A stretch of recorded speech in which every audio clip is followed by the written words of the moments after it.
Hi everyone, I'm Nicky Yates from Liverpool City Council in the UK, where I'm in the role of Strategic Lead for Physical Activity and Sport. I'm delighted to be able to share with you some of our experiences in Liverpool as part of the pandemic response over the past few months. So a little about Liverpool. Liverpool is in the northwest of England, not far from Manchester, about 200 miles from London. It has a population of 460,000 people.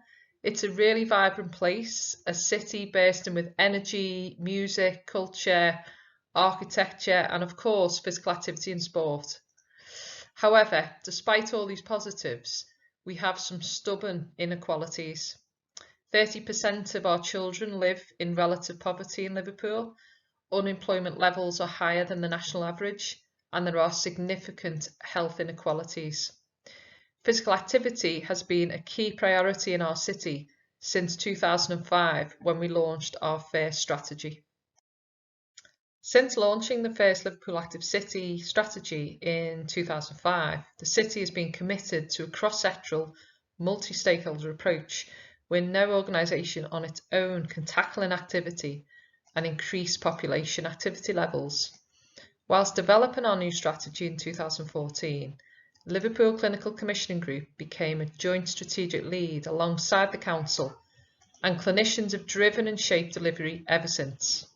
Together, stakeholders have innovated through development of an insight-led behaviour change strategy and communications campaign targeting new audiences and settings. We are committed to a whole systems approach to embedding physical activity across city strategies and work programmes. The city was recognised for this work by TIFISA and the International Olympic Committee in 2018 when it was named as one of the first 6 global active cities. This gave the city added impetus to build on its physical activity journey. However, none of us could anticipate that 18 months later, on the 23rd of March 2020, the UK Prime Minister would announce a national lockdown, which meant that people were instructed to stay in their homes and only leave the house once a day to be active outdoors. There seemed to be an explosion of online and outdoor activity. The rusty bikes came out of the shed, people walked in their local parks and neighbourhoods. It seemed that people were rebelling against the lockdown by deciding to become active again. Despite this early anecdotal evidence, though, of increased activity levels, even a national increase in women being active in the early weeks, have these increases been sustained? I'll come back to this point shortly. Is it important to consider the role of physical activity as part of the pandemic response? As I mentioned, there are stark and stubborn inequalities in Liverpool, and tackling these is a top priority for the City Council and many stakeholders. For example, if we look at life expectancy, there is a 10-year gap between the most deprived and least deprived areas of the city.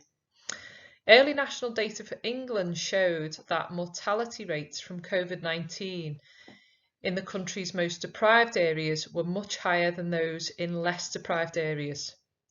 Figures show also that more than 90% of people dying with COVID-19 had an underlying health condition, and often more than one condition. The most common are heart disease, followed by dementia and respiratory illness. Another study has shown that obesity is a significant factor associated with death from COVID-19. Sadly, deaths in private homes in England has also risen by up to 79% during the pandemic as people struggled with isolation, fear of the virus, and disrupted health services. With higher prevalence of these health conditions in Liverpool and the significant preventative benefits of an active lifestyle, it's clear how crucial it is to ensure physical activity is at the heart of pandemic recovery plans. So how have we been using the opportunities to respond to the pandemic as a city? At a strategic and political level, we've seen much support for the crucial role of physical activity, and we could argue this is due to the work we've done over the past 15 years to raise the profile of physical activity and the evidence of its impact. With our leisure centres closed, instructors started to deliver activities outdoors and online for members at no cost, enabling people to be active at home by creating a home activity resource within our Fit For Me campaign website. We also delivered a parks activity programme in partnership with the LFC Foundation and the This Girl Can Liverpool campaign, which was promoted via social media and leaflets distributed in known deprived areas of the city. We also distributed home table tennis equipment to local schools and families, enabling people to stay active in a really simple way.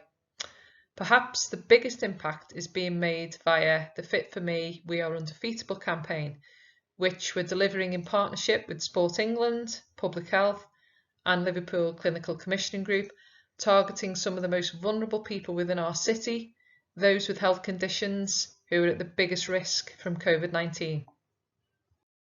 The Fit For Me, We Are Undefeatable campaign targets people with long-term conditions and is being promoted via social media and through health and health charity practitioners and physical activity providers. We're working with over 50 organisations to promote the campaign, and at the heart of the campaign are our fantastic ambassadors, including Andy and Nicky, who you'll see here, who are all managing their health conditions by being active in a variety of ways. So what have been our barriers and challenges during the pandemic response? Well, communications plays such a big part of our physical activity and sport promotion in Liverpool. However, the communication skill set within my team was limited, but actually some of the staff being thrown in at the deep end has enabled them to develop their skills and understanding of social media and the website. Similarly, communications has not always been joined up within the City Council. So we've done quite a bit of work to raise awareness of our campaigns, even internally. And we've learned that this is a weakness that we have to overcome. The immediate response to the pandemic was focused around providing food parcels and medicines to people who were shielding with long-term conditions. This was a real opportunity to motivate them to stay active. However, we were just not ready with our home physical activity resources. And again, this has been a real learning point for us regarding our risk planning and scenario planning processes. In terms of our clubs and providers, many have not reopened as yet due to the additional restrictions that Liverpool is under. So we are engaging with national governing bodies of sport and physical activity to understand need and the support they require. Our stakeholder group, while strong, was not really mobilised to respond collectively. Many stakeholders were in reactive mode and having to deal with the day-to-day pandemic response in their own environment. So this really needed strong leadership from the City Council to navigate through this difficult period. And lastly, perhaps the biggest challenge is that the latest data released last week shows us that activity levels have dropped in Liverpool by 5% amongst the adult population in the last 12 months. There is still much work to do to increase activity levels again, but it could be argued that levels might have dropped even further if we hadn't responded as we did during the pandemic. So what learnings have we gained and what will change in Liverpool as a result of the pandemic?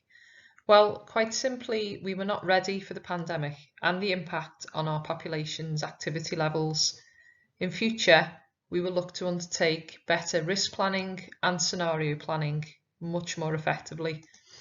Our communications will be aligned more effectively within the City Council and within our stakeholder organisations. We will continue to pull together as organisations more regionally and nationally. Sport England are already committed to developing a joint strategy with the City going forward.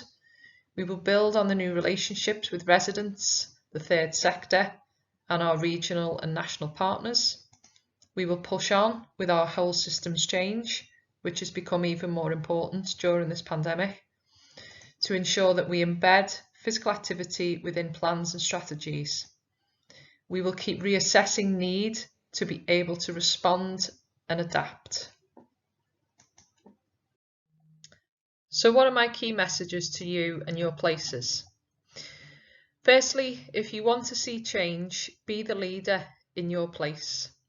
Often we wait for senior colleagues or politicians to change things, but we really have to make things happen ourselves. Secondly, position physical activity across the systems in your place. Find your allies across your system to help you. Third, be ready for opportunities to build physical activity into city plans and responses. You can do this through scenario and risk planning or visioning days with your stakeholders, which can be really inspiring too. Fourth, be honest about your weaknesses during times of crises and use the opportunity to push on and strengthen your approach. And lastly, maintain a can-do attitude. There's always a solution if we work together. And finally, I'll leave you with our vision statement from the Liverpool Active City strategy. Hope you enjoy the rest of the event, and I look forward to any questions in the future.